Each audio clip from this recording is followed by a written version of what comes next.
The Queen of Granada, by M. Riff. Chapter 30, The Military Truck. The elderly lady at the hotel had informed Rita that the country was under strict military rule. The lady had once witnessed an old officer in a uniform, a 4-star general, bypassing the long line at the supermarket, and even the cashier couldn't do anything about it. Rita was now curious if the military truck would demand the man at the gas pump to stop filling up the bus with diesel and instead fill up the truck's tank. Suddenly, the driver's side door of the truck swung open. A young soldier agilely jumped out and landed gracefully. His uniform snugly hugged his slender, athletic frame. He adjusted his military cap and confidently strode over to the man at the pump. After a brief exchange of words, he checked his watch, saluted respectfully, and leisurely made his way back to the truck. From a distance, Rita tried to piece together what was happening. The man at the diesel pump exchanged a glance with the bus driver, who nodded in agreement.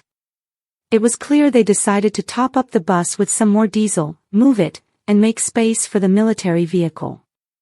The Bentley turned into the gas station and rolled over the freshly washed concrete floor. Rita gazed towards the spot where the Land Rover and VW bus had previously parked, but now there was a car wash facility.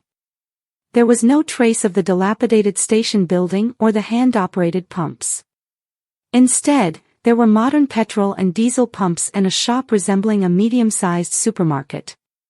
The vast open area and surrounding olive groves had vanished, replaced by a concrete wall, with occasional hanging flower bushes from the neighboring villas. Vito was preparing to park the car near the station store when he remarked, "I need a cigarette before we continue."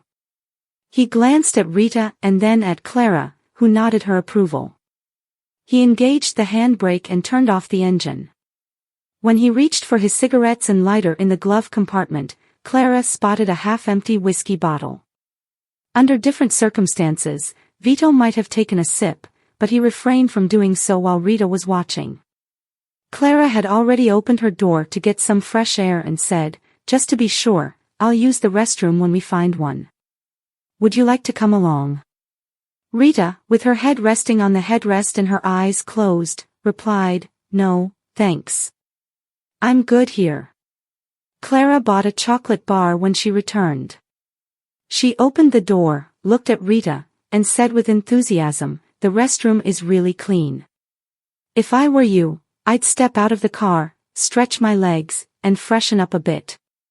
Rita shook her head and said, "No, thanks. I'm comfortable here." The two ladies had devoured most of the chocolate by the time Vito came back. He settled into the driver's seat, started the engine, and began to drive. Although Rita's senses had been dulled, due to cannabis consumption for tooth abscess pain, her nose still could pick up a faint whiff of whiskey in the air.